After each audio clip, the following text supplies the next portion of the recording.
Hitler envahit donc l'Ukraine, la Lituanie et la Lettonie, mais arrivé en Russie, il est vaincu par les communistes de Staline.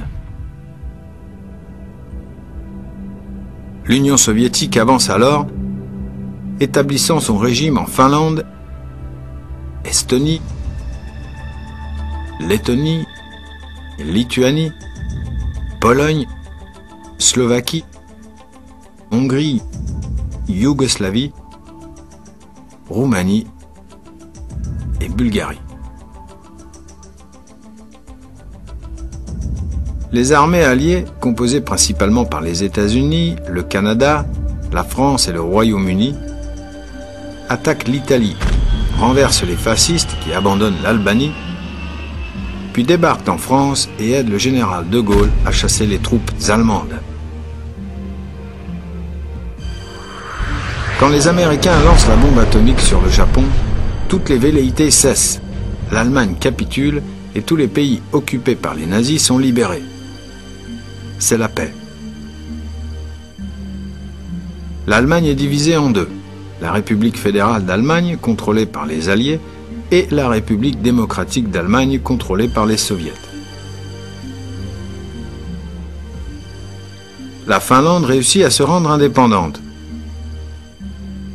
Mais les Soviets reconstituent la Tchécoslovaquie, l'assimilant à leur bloc. Tandis qu'en Serbie, Tito fonde la République fédérale socialiste de Yougoslavie, mais détachée de la tutelle de Moscou.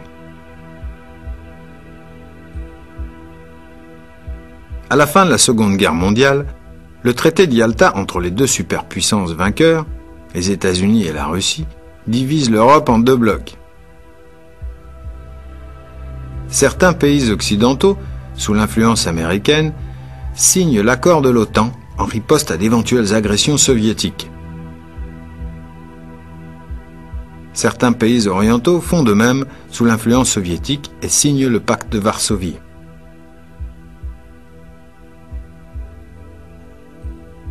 C'est la guerre froide entre les deux blocs qui ne peuvent plus entrer en guerre directement à cause de la dissuasion nucléaire, cette fois acquise aussi par la France, le Royaume-Uni et l'Union soviétique.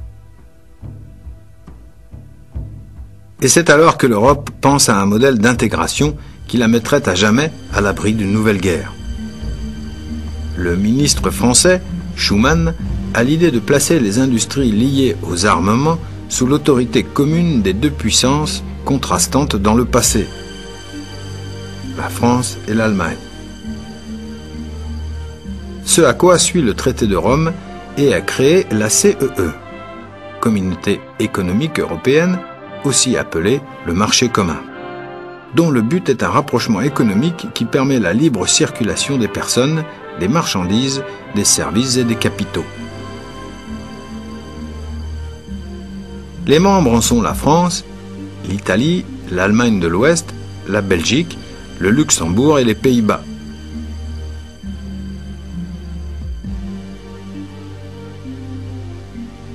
En 1960, Chypre se libère des Anglais et devient une république indépendante, suivie par Malte qui proclame son indépendance mais qui reste dans le Commonwealth, une organisation composée du Royaume-Uni et de ses colonies. En 1973, le Danemark, l'Irlande et le Royaume-Uni rejoignent la communauté économique européenne.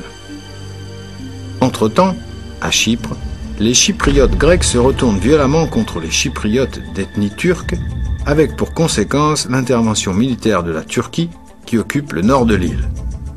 Mais la République turque de Chypre, aussitôt déclarée, n'est pas reconnue par la communauté internationale, à l'exception de la Turquie. Au Portugal, une révolution met fin à la dictature militaire, établissant la République. Malte se proclame enfin indépendante et la Grèce, après une dictature des colonels, abolit la monarchie, devenant aussi une république. En Espagne, Franco cède les fonctions de chef de l'État au roi, qui rétablit une monarchie constitutionnelle, toutefois troublée par des luttes d'indépendance supportées par les Pays basques. avec l'Espagne, la Belgique, les Pays-Bas, le Danemark, le Royaume-Uni et la Suède conservent leur monarchie. Leurs constitutions mettent fin au pouvoir politique des monarques, les laissant actifs uniquement pour les cérémonies officielles. En 1981, la Grèce rejoint la Communauté européenne. En 1990, l'Espagne et le Portugal rejoignent la Communauté économique européenne, qui devient alors l'Union européenne. Toujours en 1990, un changement politique de l'Union soviétique met fin au bloc communiste. L'Allemagne peut abattre le mur de Berlin et finalement se réunifier en un seul pays. La Tchécoslovaquie redevient deux pays distincts, la République tchèque et la République de Slovaquie. La domination russe s'achève aussi en Pologne, en Bulgarie, en Estonie, en Lettonie, en Lituanie et en Hongrie, qui obtiennent tous l'indépendance. En Roumanie, un soulèvement populaire élimine le dictateur, proclamant la République de Roumanie. En 1995, avec l'adhésion de l'Autriche, de la Finlande et de la Suède, l'Union européenne forme l'Europe des 15. En l'an 2000, la Slovénie déclare son indépendance par rapport à la Yougoslavie. Celle-ci, bouleversée par des guerres d'épuration ethnique entre ces États, lesquels obtiennent ensuite l'indépendance grâce à l'intervention de l'OTAN. En 2004, l'Estonie, la Lettonie, la Lituanie, la Pologne, la Tchéquie, la Slovaquie, la Hongrie, la Slovénie, Malte et Chypre rejoignent l'Union européenne.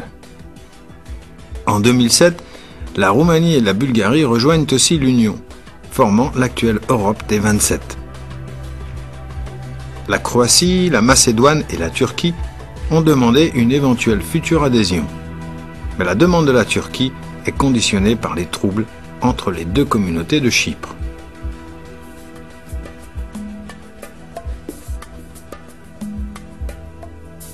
Voici la grande histoire de l'Europe.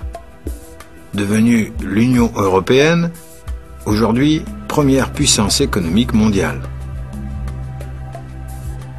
Cette structure supranationale est inédite dans l'histoire de l'humanité. En dépit de 5000 ans de conflits, la sagesse et l'envie de paix ont conduit des pays de juridictions, langues et cultures différents à s'unir entre eux, sommant leur diversité.